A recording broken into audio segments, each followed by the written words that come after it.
Welcome to EDLD 5304. I'm Dr. Dwayne Hrapnick, and I'm the lead instructor for this course. I'll be using short introductory videos to give you a context for what you will learn in the course and in each module, and also to introduce you to the key module concepts. I've spent the last 20 years working within educational organizations at a variety of different levels, from being a teaching assistant all the way up to VP academic. And I've learned that organizational change is one of the most challenging things that we can ever take on. It is so challenging because we're asking people to change their behaviors. If you've ever broken a New Year's resolution or two, you know just how difficult it is to change at a personal level.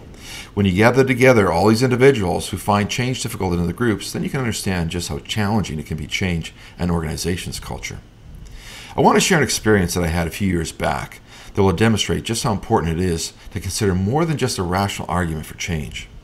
I was a new VP academic of a small liberal arts university, and like most small organizations, we were facing severe budget constraints. I saw an opportunity to save hundreds of thousands of dollars on an institutional printing cost and provide a much higher level of printing functionality for faculty, staff, and students. One of the biggest water cooler complaints was the problems around reliable printing within the institution, so I thought this would be a very simple task. I asked the faculty and staff to hold off on purchases of new printers and supplies until we could explore an institutional-wide approach to centralized printing and move towards digital document management. I opened up the exploration process to faculty and staff and ensured that the whole process was transparent.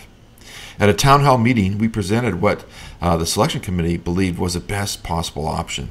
By consolidating our printing to several strategically located high-volume full-color printers and other smaller high-volume workgroup printers in key areas of the institution, we could reduce our annual printing costs by $250,000 and have a fully supported, reliable, full-color printing, high-volume digital scanning with OCR, and electronic document management and storage. The only change was that people would no longer have a personal printer on their desk. This was actually a very significant change because most faculty and staff had a printer on their desk. There was just under a 1-to-1 ratio of printers to faculty and staff. Some staff had more than one printer on their desks. I was shocked at the resistance and anger that followed the presentation. We were offering full-color printing, solving the annoying institutional printing reliability issues, offering so many more options and features, and the only change was we were asking people to walk 10, 15, maybe 20 feet to the nearest printing station. Considering the research on the detrimental effects of sitting at our desks, even this small change that we were asking people to make made very rational sense. The resistance to the move to digital document management and the digitization of the institution also surfaced, and people speculated on how much more they were going to be asked to change. I initially thought that this was such a small, simple change to make that it didn't really require any organizational change thinking. I'll never make that same mistake again. I hope you can learn from my experience and from my mistake. If you really want to bring about organizational change, then you need to focus on the people first and appeal to their hearts, not just their heads. The sharing of more information or engaging in more rational discourse on its own doesn't appear to help people make a significant change, but an appeal to values, attitudes, and feelings first can motivate people toward making change.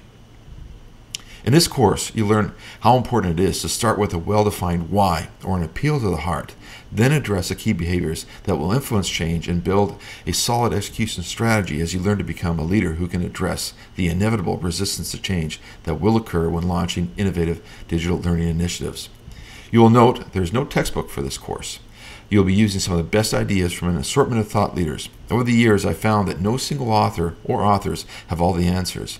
And when it comes to organizational change, you need to take the best ideas that are available and assemble them into a systematic approach that will help you move your organization forward.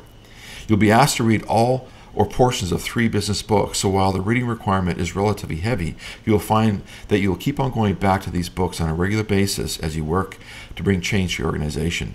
You should also note that there are no make-work assignments or projects in the course. All the assignments are related to your organization and the changes that you need to bring about. As you work through this course, you'll have the opportunity to apply what you are learning directly to your own organization, to the real world. Please learn from my experience. You don't need a huge project to use organizational change principles. The smallest of projects require change in behavior, so look to choose a project that you can work on immediately. I wish you all the best in the course.